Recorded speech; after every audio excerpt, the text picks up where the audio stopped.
आप सभी का फिर से एक बार स्वागत है इस लेक्चर में। तो जैसा कि हम जानते हैं कि हमने स्टार्ट किया हुआ है प्रीवियस ईयर क्वेश्चंस को, ठीक है। और लगभग हमने अब तक कुछ टॉपिक्स कवर कर लिए, जैसे इकोनॉमिक्स हो गया, आर्ट एंड कल्चर हो गए, बाकी चीजें हो गई। ऑलराइट। एंड प्रीवियस लेक्चर में हमने शुरुआत कर दी थी जनरल साइंस की। सो बेसिकली इस सेक्शन में भी हम जनरल साइंस को ही कंटिन्यू करेंगे। जो क्राइटेरिया होगा वो सेम रहेगा, या तो हम कुछ पुरानी चीजों को रिवाइज करेंगे, ऑलराइट, या फिर हम कुछ नया सीखेंगे, ऑलराइट। और जो टाइम रूल है 40, 30, 20 एंड 50 सेकेंड्स वाला, वो एज यूजुअली रहने वाला है। तो आइए शुरू करते हैं इस सेक्शन को। तो फर्स्ट क्वेश्चन हमारे पास है कि जो बैट्स हैं वो रात में भी उड़ सकते हैं या अंधेरे में उड़ सकते हैं। रीजन क्या है कि वो ऑब्जेक्ट देख सकते हैं डार्कनेस में, उनके पास वीक लेग्स होते हैं तो वो प्रेडेटर्स द्वारा अटैक हो सकते हैं, वो फ्लैशेस ऑफ लाइट जनरेट करते हैं, वो अल्ट्रासोनिक साउंड वेव्स जनरेट करते हैं। 30 सेकेंड्स हैं, इनफ टाइम आपके पास आंसर देने के लिए।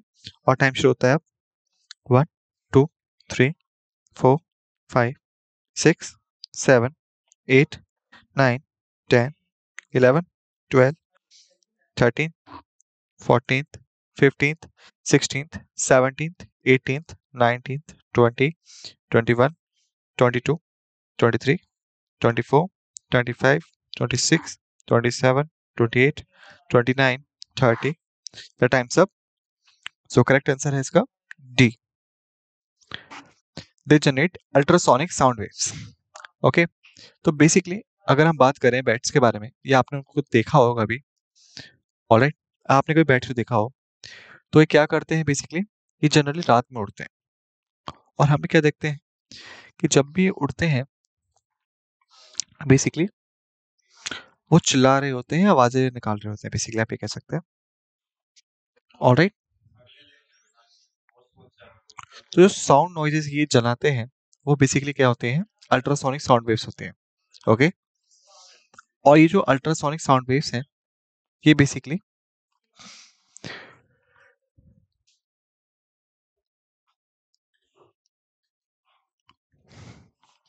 मदद करती हैं उनकी समझने में लेंथ को, विड्थ को और डिस्टेंस को ऑब्जेक्ट के, जो कि उनके फील्ड में आता है। जैसे मान लीजिए कि अगर जो बैट है आपका वो ऐसे उड़ रहा है, ऑलराइट, और यहाँ पे इसका फेस है, ओके, और ये एक ऑब्जेक्ट है उसके सामने, तो ये क्या करेगा, ये बेसिकली जनरेट करेगा अल्ट्रासोनिक साउंड वेव्स को। ओके। जो वेव्स हैं वो टकराएंगे उस चीज से और वापस आएंगे इनके पास में, और इनको एनालिसिस करने के बाद फ्रीक्वेंसी को जो वापस आ रही है वो अंडरस्टैंड कर सकते हैं, लेंथ को ऑब्जेक्ट की, ओके, कि ऑब्जेक्ट कितना बड़ा है, ऑलराइट, या फिर आप साइज भी कह सकते हैं। इसके पश्चात जो एरिया है कवरेज, जहां से साउंड वेव्स जो हैं वो रिफ्लेक्ट आ रही हैं, यानी मान लीजिए कि अगर वो 10 मीटर से वापस आ रही हैं, 20 मीटर से वापस आ रही हैं, या 30 मीटर वाइड एरिया से वापस आ रही हैं, तो जो ऑब्जेक्ट है वो 20 है, 10 है, 30 है रिस्पेक्टिवली। और जितना टाइम उन्हें लग रहा है वापस आने में वो बेसिकली दर्शाता है कि डिस्टेंस कितना है।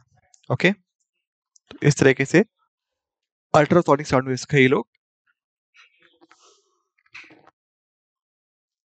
इस्तेमाल करते हैं। नेक्स्ट क्वेश्चन हमारे पास है कि बॉल ऑफ आइस में क्या चेंज होगा अगर हम उसे 0 डिग्री सेल्सियस पे रखेंगे। तो सारी बर्फ पिघल जाएगी, सारा पानी जो है बर्फ बन जाएगा, कोई चेंज नहीं होगा, कुछ ही आइस पिघलेगी या मेल्ट होगी, alright.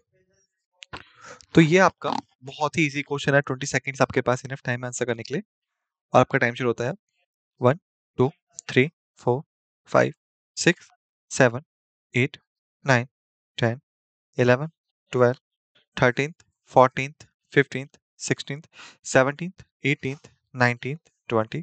The time's up. So correct answer है इसका सी, कुछ भी चेंज नहीं होगा। ओके। तो यदि हम बात करें बॉल ऑफ आइस के बारे में, तो मान लीजिए यह बाउल आपकी और ये है आपका आइस जो कि उस बॉल में है। ओके। और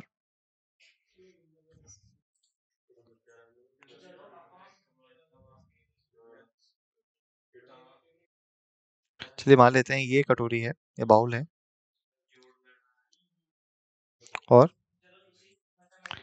ये बर्फ है इसके अंदर। तो हमें याद रखना है कि जो आइस होती है वो किससे बन के मिलती है? पानी से बनती है। और वाटर जनरली फ्रीज होता है 0 डिग्री सेल्सियस पे,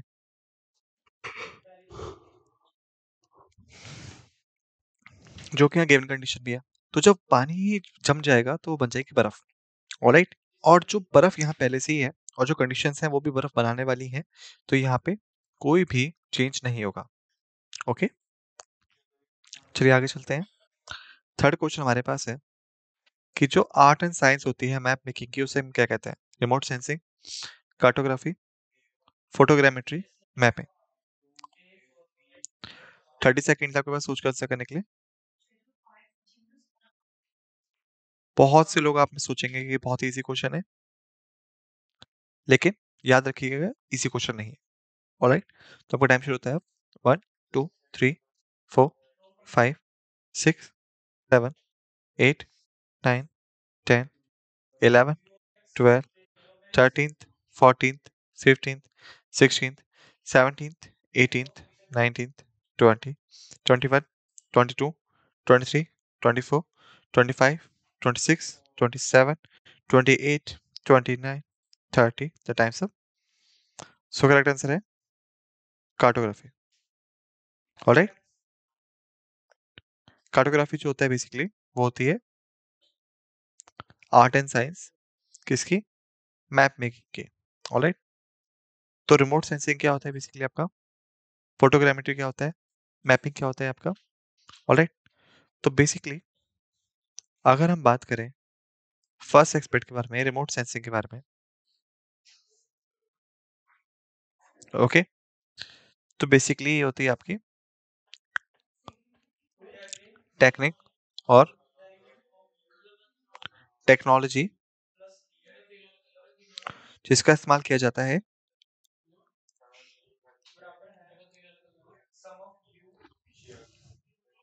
फाइंड आउट करने के लिए फिजिकल फीचर्स को जमीन के। ऑलराइट। तो रिमोट सेंसिंग जो होती है वो टेक्नोलॉजी होती है जिसका इस्तेमाल करते हैं हम फिजिकल फीचर्स ऑफ लैंड को फाइंड आउट करने के लिए। तो मान लीजिए कि यह है सैटेलाइट। ऑलराइट। और फिर ये है कई सारी फिजिकल फीचर्स जो लैंड पे है। तो इस सैटेलाइट की वजह से हम कई सारे सिग्नल्स भेजेंगे लैंड पे, और इन सिग्नल्स के रिटर्न को एनालाइज करने के बाद हम पता कर सकते हैं कि ये एरिया जो है माउंटेनियस है, प्लेन्स है, वैली है, या फिर प्लेट्यूज है। ओके। तो इस तरीके से रिमोट सेंसिंग जो है वो काम करती है। इसके पश्चात यदि हम बात करें फोटोग्रामेट्री के बारे में, तो बेसिकली आप कह सकते हैं कि ये होती है आपकी टेक्नोलॉजी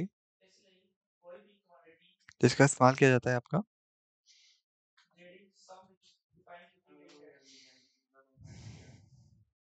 3D पिक्चर्स बनाने में, फिजिकल फीचर्स ऑफ लैंड के लिए।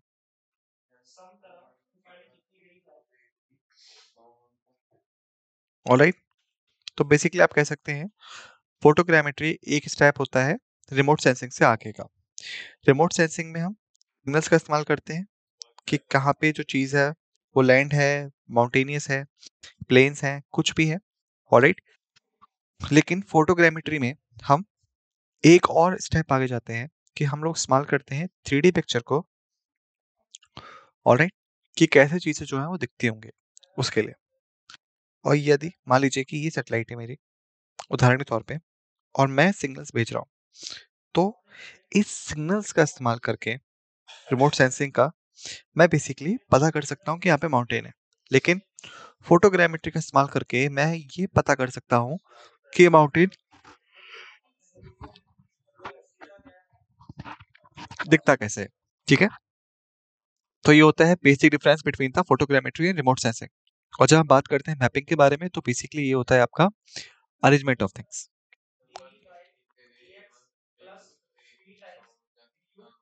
ओके, चलिए अब मुझे उम्मीद है कि आपको चीज समझ में आ गई होंगी। ऑलराइट, कॉन्सेप्ट समझ में आ गया होगा। चलिए आगे चलते हैं। फोर्थ क्वेश्चन हमारे पास है, सिल्वर हैलाइट्स जो होते हैं, जो इस्तेमाल होते हैं फोटोग्राफिक प्लेट्स में, ये क्या होते हैं? ऑक्सीडाइज्ड इन एयर होते हैं, सॉल्युबल होते हैं हाइपर सॉल्यूशन में, रिड्यूस बाय लाइट होते हैं, या टोटली कलरलेस होते हैं? 40 सेकेंड्स आपके पास सोच के आंसर करने के लिए। टाइम शुरू होता है अब।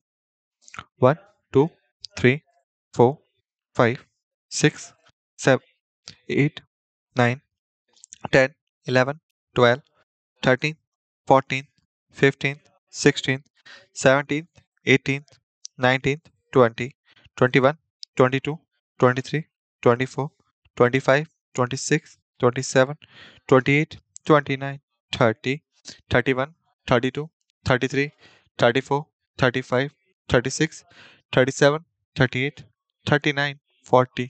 Times up. तो करेक्ट आंसर है यहाँ पे सी, रिड्यूस बाय लाइट। ओके, तो बेसिकली क्या होता है, जो सिल्वर हाइलाइट्स होते हैं,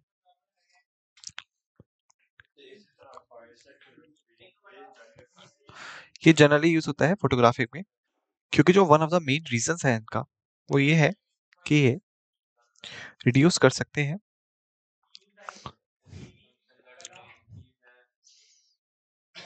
सिल्वर में जैसे ही लाइट के कांटेक्ट में आते हैं तो, और हेल्पफुल होते हैं आपके मेकिंग ऑफ पिक्चर्स में। ऑलराइट, तो बेसिकली ये होता है आपका मेन रीजन। सिल्वर हाइलाइट्स जो है, ये एबल होते हैं अपने आप को रिड्यूस करने में सिल्वर के तौर पे जब भी लाइट के कांटेक्ट में आएंगे, और हेल्पफुल होते हैं पिक्चर मेकिंग में। ऑलराइट, तो इसलिए इसको हम यूज करते हैं फोटोग्राफीज में। अब मुझे उम्मीद है कि आपको चीज समझ में आ गई होंगी। ऑलराइट, चलिए आगे चलते हैं। फिफ्थ क्वेश्चन हमारे पास है, टेट्रल एथियल लेड जो होता है, TEL, ये क्या होता है? कैटलिस्ट होता है बर्निंग फॉसिल फ्यूल में, एंटीऑक्सीडेंट होता है, रिएक्टेंट होता है, या फिर एंटी नॉक कंपाउंड होता है?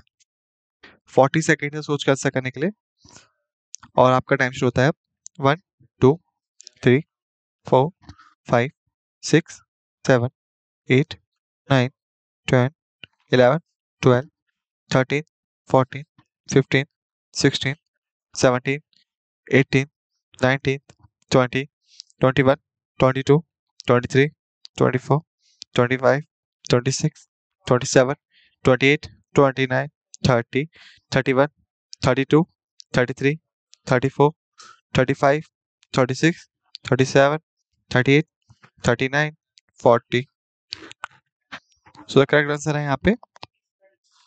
And anti knock compound. Okay, tetra ethyl lead जो होता है बेसिकली होता है एंटी नॉक कंपाउंड। तो अब एंटी नॉक से मतलब क्या है आपका? तो एंटी नॉक को समझने के लिए फर्स्ट हमें समझना पड़ेगा नॉक को। ऑलराइट, तो बेसिकली ये रिलेटेड होता है आपका बर्निंग ऑफ फ्यूल से।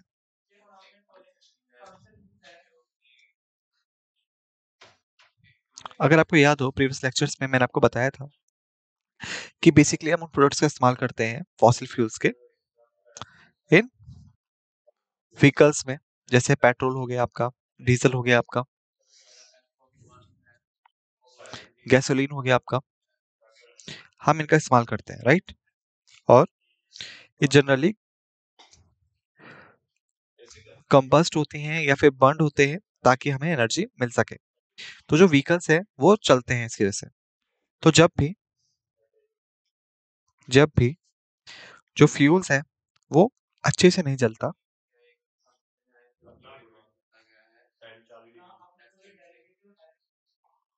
अच्छे से नहीं जलता तो क्या होता है आपका, कि वो जनरेट करता है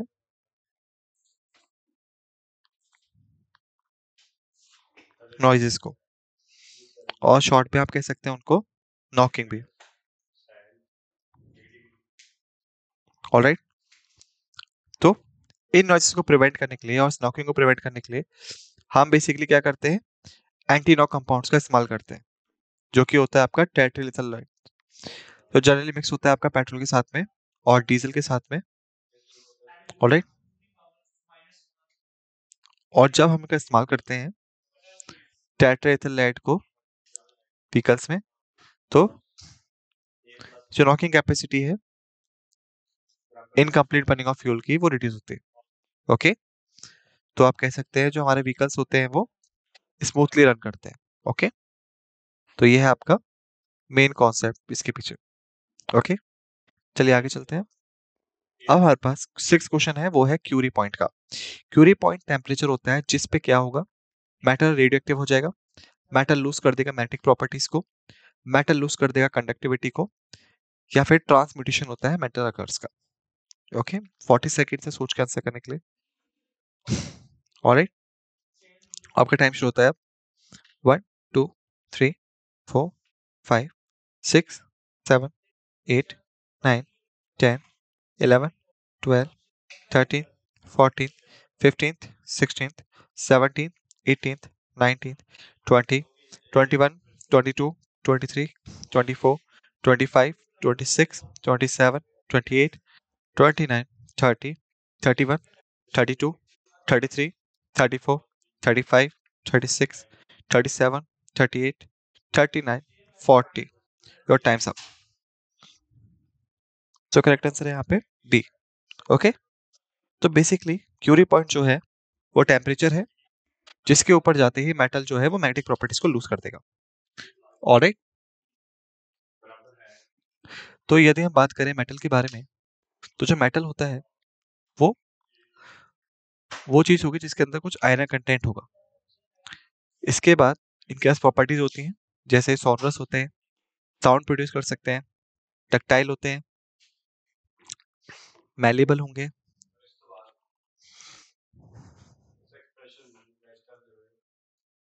ऑलराइट, ये आपके शाइनी होंगे और लस्ट्रस, और बेसिकली ये होते हैं आपके good conductor of heat and electricity.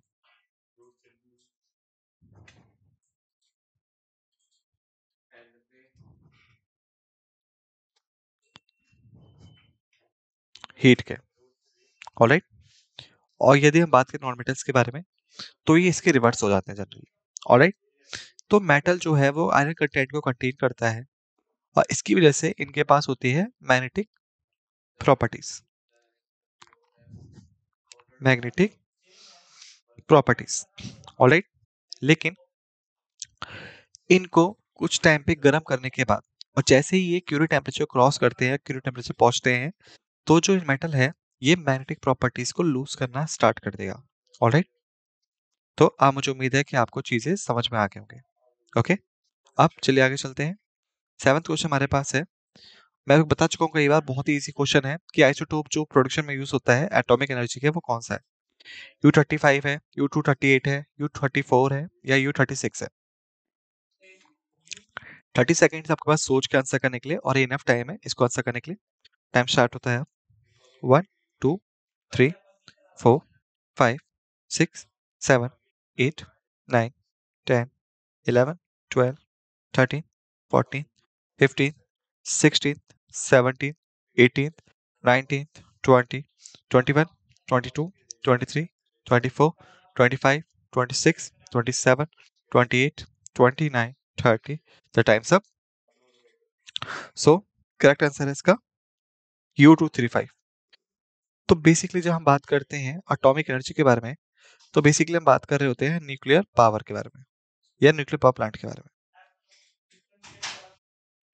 और जो न्यूक्लियर पावर प्लांट होता है किस काम पे काम करता है, किस चीज पे, तो मैं बता चुका हूँ आपको। 50 सेकेंड्स आपके पास आंसर करने के लिए। 1 2 3 4 5 6 7 8 9 10 11 12 13th, 14th, 15th, times up. So basically काम करता है आपका न्यूक्लियर फिजन पे। ओके, मैं आपको बता चुका हूं उसके बारे में। और न्यूक्लियर फिजन के लिए हमें U235 चाहिए होता है। ओके, और यदि आपको याद हो कि हमने हैवी वाटर के बारे में बात की थी, राइट? तो ये हैवी वाटर का इस्तेमाल क्या होता है न्यूक्लियर पावर प्लांट्स में? तो बेसिकली यूज होता है आपका मॉडरेटर के तौर पे। ओके, तो कूल्स डाउन करने के लिए टेम्परेचर को रिएक्टर्स के। ऑलराइट, तो बेसिकली हम कह सकते हैं कि U235 है वो फ्यूल है जो कि न्यूक्लियर पावर प्लांट में इस्तेमाल होता है और न्यूक्लियर फिजन के लिए इस्तेमाल होता है। ऑलराइट, एटॉमिक एनर्जी को रिलीज करने के लिए। और इस प्रोसेस के दौरान जो रिएक्टर है जहां पे फिजन चल रहा है वो हीट अप हो जाएगा। ऑलराइट, और उसको प्रिवेंट करने के लिए हम जनरली इस्तेमाल करते हैं हैवी वाटर का मॉडरेटर के तौर पे। तो अब मुझे उम्मीद है कि आपको कॉन्सेप्ट समझ में आ गया होगा और लिटिल बिट आइडिया भी लग गया होगा। चलिए अब आगे चलते हैं। 8th क्वेश्चन हमारे पास है, acceleration due to gravity equator पे किस वजह से होता है? लेस देन पोल्स होता है, ग्रेटर देन पोल्स होता है, इक्वल टू द पोल्स होता है, या फिर डिपेंड नहीं करता अर्थ के सेंट्रीपिटल एक्सेलरेशन पे। ऑलराइट, अब आपके पास 40 सेकेंड है सोच कर आंसर करने के लिए और आपका टाइम शुरू होता है अब। 1 2 3 4 5 6 7 8 9 10 11 12 13 14 15 16 17 18 19 20 21 22 23 24 25 26 27 28 29 30 31 2 33 34 35 36 37 38 39 40। The times up. Correct answer है ए, ये लेस देन होता है पोल से। ओके, तो बेसिकली इसको समझने के लिए आपको पहले समझना होगा इस कॉन्सेप्ट को कि जैसे हमने डिस्कस किया था प्रीवियस लेक्चर्स में कि अर्थ जो है डिवाइडेड होती है, या फिर आप कह सकते हो अर्थ का इंटीरियर होता है वो 3 हिस्सों में डिवाइड होता है। कोर आ गया, मेंटल आ गया, एंड देन आएगा आपका क्रस्ट। ओके, क्रस्ट जो होता है वो सियाल होता है, मेंटल होता है सीमा, कोर होता है आपका नाइफ है। सियाल का मतलब क्या होता है? Silicon and aluminium. ओके, सीमा का मतलब क्या होता है? Silicon and magnesium. Okay, knife का मतलब क्या होगा? निकल और आयरन। तो अब आप देख सकते हैं कि जो निकल और आयरन होता है बेसिकली होते हैं मेटल्स और इनके पास होती है मैग्नेटिक प्रॉपर्टी। ओके, और ये करते हैं मैग्नेटिक इफेक्ट को प्रोड्यूस। और जो मैग्नेटिक इफेक्ट होता है ये बेसिकली ये बनाता है आपका ग्रेविटी। ओके, तो इस तरीके से जो अर्थ है वो हर एक चीज को अपने सेंटर की तरफ अट्रैक्ट करती है। ओके, तो basically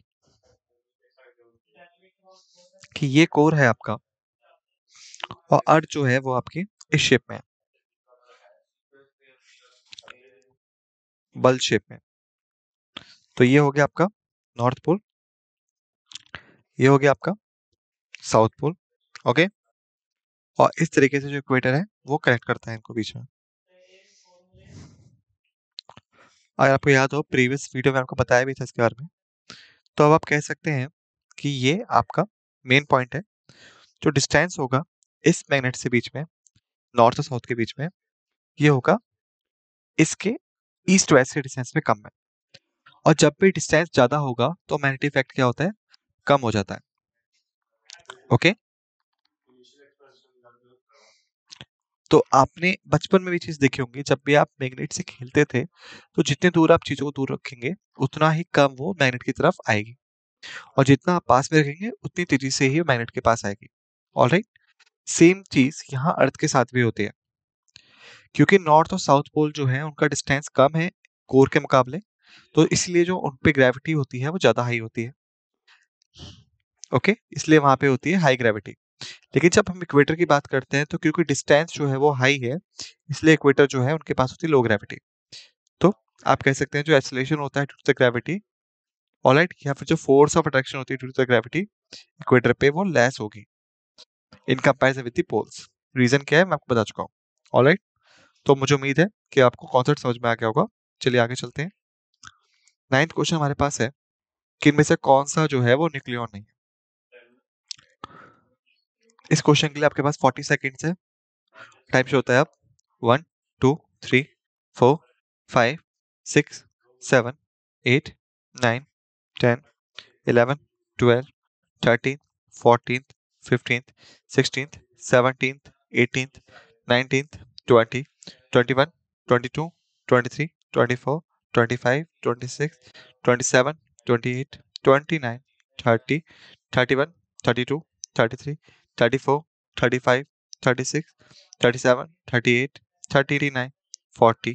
times up. So correct answer है यहाँ पे डी। ऑलराइट, पॉजिट्रॉन जो होता है वो न्यूक्लियॉन का पार्ट नहीं होता। ऑलराइट, ये न्यूक्लियॉन नहीं है। ओके ओके, यहाँ पे एक छोटी सी मिस्टेक हुई है, इसको करेक्ट कर लीजिएगा। आंसर होगा सी, डी नहीं होगा। इलेक्ट्रॉन जो होता है वो न्यूक्लियॉन नहीं होता। न्यूक्लियॉन बेसिकली होते हैं आपके पार्टिकल्स जो कि मिलते हैं आपके इनसाइड द न्यूक्लियस। और यदि आपको याद हो हमने डिस्कस किया था कि अगर ये न्यूक्लियस है तो उसके पास होंगे प्रोटॉन्स और न्यूट्रॉन्स। ऑलराइट, और जो ऑर्बिट होंगे उनके पास होगा इलेक्ट्रॉन्स।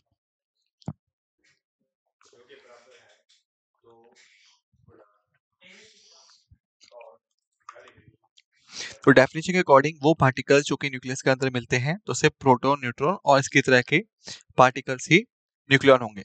इलेक्ट्रॉन बाहर मिलता है तो आंसर हो गया सी। ओके, चलिए आगे चलते हैं। 10th क्वेश्चन हमारे पास है, लेड पेंसिल को मैन्युफैक्चर में हम कौन सा मेटल इस्तेमाल करते हैं। ग्रेफाइट हो गया, लेड हो गया, कार्बन हो गया, माइका हो गया। बहुत इजी क्वेश्चन है, 15 सेकंड्स आपके पास आंसर करने के लिए।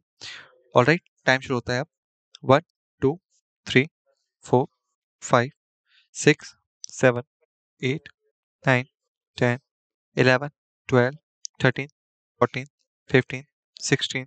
Times up. So correct answer है इसका ग्रेफाइट।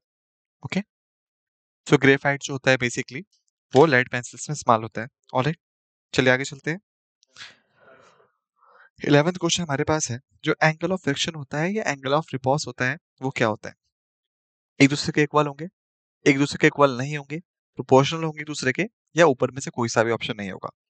30 सेकेंड्स आपके पास सोच के आंसर करने के लिए, और आपका टाइम शुरू होता है अब 1 2 3 4 5 6 7 8 9 10 11 12 13 14 15 16 17 18 19 20 21 22 23 24 25 26 27 28 29 30। The times up. सो ये हो गया इक्वल टू ईच अदर। तो आप कह सकते हैं कि जो एंगल एफ है वो इक्वल होगा एंगल आर के। ऑलराइट, अब चलिए आगे चलते हैं। 12th क्वेश्चन हमारे पास है, what happens to a person जिसके पास रॉन्ग टाइप ऑफ ब्लड आ जाता है। ऑलराइट, जितनी आर्टरीज है वो कंस्ट्रिक्ट हो जाएंगी, आर्टरीज डायलेट्स हो जाएंगी, आरबीसीज एग्लूटिनेट हो जाएगा, या स्प्लीन लिम्फ जो है वो डेट्रॉइट हो जाएंगे। 40 सेकेंड से सोच कर आंसर करने के लिए, और टाइम शुरू होगा अब 1 2 3 4 5 6 7 8 9 10 11 12 13 14 15 16 17th 18th 19th 20 21 22 23 24 25 26 27 28 29 30 31 32 33 34 35, 36, 37, 38, 39, 40. The time's up. So the correct answer है आरबीसी। आरबीसी जिसका मतलब होता है आपका रेड ब्लड सेल्स, वो हो जाएंगे आपके एग्लूटिनेट। ऑलराइट, तो बेसिकली आप कह सकते हैं कि एग्लूटिनेट का मतलब होता है स्टकिंग यानी फंस जाना। तो जो भी पर्सन है जिसको wrong type of blood group मिलता है, तो जो रेड ब्लड सेल्स होंगे उसके ब्लड के वो स्टक हो जाएंगे एक दूसरे के साथ में, और जो ब्लड फ्लो है वो हैम्पर हो जाएगा या रुक भी सकता है। ओके, तो ये होता है। चलिए आगे चलते हैं। 13th क्वेश्चन है कि सभी बुलेट जो है वो इंजरी या इंजर्ड मैन के बॉडी से नहीं निकाली गई। ऑलराइट, तो वो पॉइजन करेंगी, क्यों? मरकरी की वजह से, लेड की वजह से, आयरन की वजह से, या फिर आर्सेनिक की वजह से। 30 सेकेंड है सोच कर आंसर करने के लिए, और टाइम शुरू होता है अब। 1, 2, 3, 4, 5, 6, 7, 8, 9, 10, 11, 12, 13, 14, 15, 16, 17th, 18th, 19th, 20, 21, 22, 23, 24, 25, 26, 27, 28, 29, 30। Answer, correct answer है डी, आर्सेनिक। तो आर्सेनिक जो है वो बुलेट्स के द्वारा कैरिड किया जाता है, और जब भी बुलेट हिट करेगी किसी पर्सन को तो ये डिसॉल्व होना शुरू कर देगा ब्लड में। ओके, जो कि कंटिन्यूट कर देगा ब्लड को और बन जाएगा डेथ का कारण।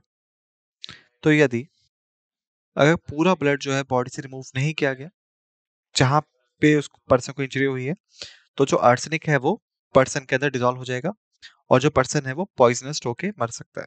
ओके, चलिए आगे चलते हैं। 14th क्वेश्चन है, रिंग वॉर्म क्या होता है?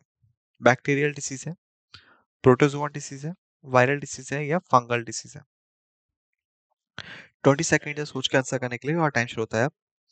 1, 2, 3, 4, 5, 6, 7, 8, 9, 10, 11, 12, 13, 14, 15, 16, 17, 18, 19, 20, 21।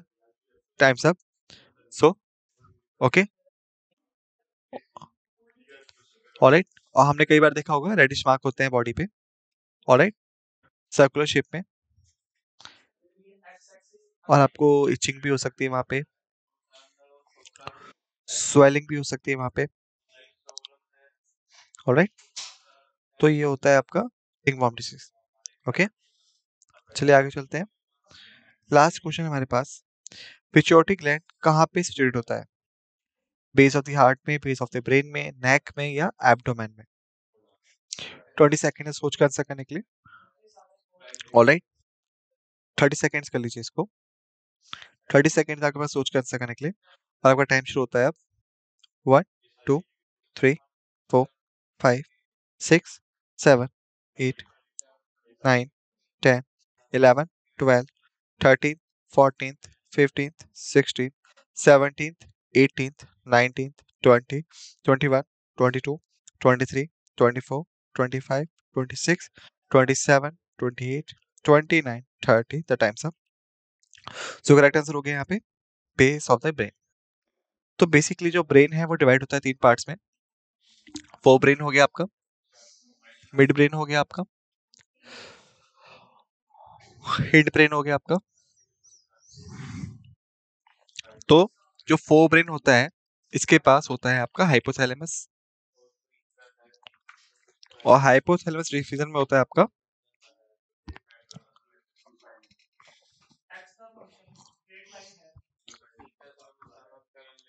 Pituitary gland. तो करेक्ट आंसर जो होगा वो होगा बी। तो बेसिकली इस लेक्चर में हमने जनरल साइंस को खत्म कर लिया है। ऑलराइट, हमने कुछ फैक्ट्स को रिवाइज किया, हमने कुछ फैक्ट्स को सीखा।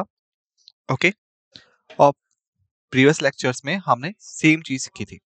तो मुझे लगता है कि अब आपका जो बेस है वो काफी हद तक क्लियर हो चुका है।